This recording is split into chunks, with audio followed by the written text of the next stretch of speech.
తీవ్రవాదుల మరణకాండతో భీతిలిన సగటు హైదరాబాద్కి ప్రధాని పర్యటన ఏమాత్రం భరోసా కల్పించలేకపోయిందని తెలుగుదేశం అధ్యక్షుడు చంద్రబాబు నాయుడు ధ్వజమెత్తారు. వచ్చి వెళ్లడం తప్పిస్తే ముష్కర్లకు ప్రధాని ఎలాంటి హెచ్చరిక చేయలేదని బాబు తీవ్రస్థాయిలో విమర్శలు గుప్పించారు. గుంటూరు జిల్లా వస్తున్నా మీకోసం యాత్రలో కాంగ్రెస్ వైకాపా నేతల తీరుపై తీవ్రస్థాయిలో ధ్వజమెత్తారు.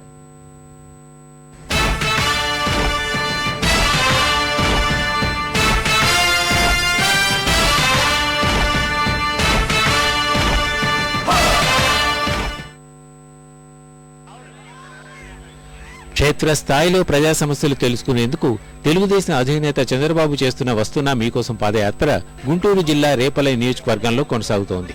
సమస్యలు తెలుసుకుంటూ ముందుకు సాగుతున్న బాబుకు స్థానికులు అడుగడుగునా నీరాజనాలు పలుకుతున్నారు. ఆదివారం పాదయాత్రకు విరామం ఇవ్వాలని భావించిన ఎమ్మెల్సీ ఎన్నికల నియమావళి కారణంగా 2 రోజులు విశ్రాంతి తీసుకోవడంతో నిన్న కూడా యాత్ర కొనసాగించారు. వాన్పిక్ భూదందాపై అరోపల్లి బహిరంగ సభలో విమర్శలు గుప్పించారు. ఇసుక మద్యం వ్యాపారం మాఫియాగా మారి అక్రమాలు చేస్తుంటే నిలదీసిన తెలుగుదేశం శ్రేణులపై తప్పుడు కేసులు పెడుతున్నారని బాబు ఆరోపించారు.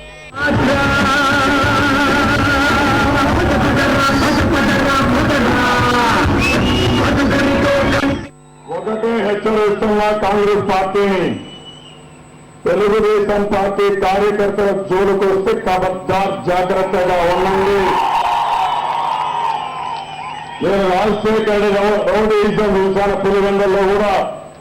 అదే మరి పర్యటన వారందరినీ అతి దారుణంగా మన పార్టీ ఆఫీసులో తీసిన వ్యక్తి, ప్రభుత్వాన్ని వేపించిన వ్యక్తి ఆనాటి ముఖ్యమంత్రి. అయినా కూడా తెలుగుదేశం పార్టీ భయపడలేదు. ఒకవేళ మీరు కానీ ఇదే మాదిరిగా ప్రవర్తిస్తే ఖబర్దార్ జాగ్రత్తగా ఉండండి, భవిష్యత్తులో మూల్యం చెల్లించాల్సి వస్తుంది. వెనుకబడిన తరగతులు, గీత కార్మికులు, మత్స్యకారుల సమస్యల పరిష్కారానికి కృషి చేస్తానని బాబు భరోసా ఇచ్చారు. ప్రభుత్వ అసమర్థత వల్లే హైదరాబాద్ లో వరుస పేలుళ్లు జరిగాయన్న బాబు ప్రధాని వచ్చి వెళ్లడం వల్ల ఒరిగిందేమీ లేదన్నారు. నగర్ లో కేంద్రం 2 రోజుల కంటే ముందు చెప్పిన పేరుళ్ళు బాంబు పేరుళ్ళు దేనంటే ఏం చెప్పాలో తమ్ముళ్ళు అని మిమ్మల్ని అడుగుతున్నా. ఈరోజు ప్రధానమంత్రి వచ్చాడు, ఏం చేశాడని నేను అడుగుతున్నా. ఒక నమ్మకాన్ని క్రియేట్ చేశాడా, ధైర్యాన్ని క్రియేట్ చేశాడా, ఎవరైతే దెబ్బతిన్నారో వాళ్ళు ఆదుకున్నాడా? ఏమీ లేదు. హైదరాబాద్కు వచ్చాడు, హాస్పిటల్కి పోయాడు, ఢిల్లీకి పోయాడు. దీనికోసమే ప్రధానమంత్రిని అడుగుతున్నా. ఒక తీవ్రవాదులకు ఒక హెచ్చరిక చేయలేకపోయాడు.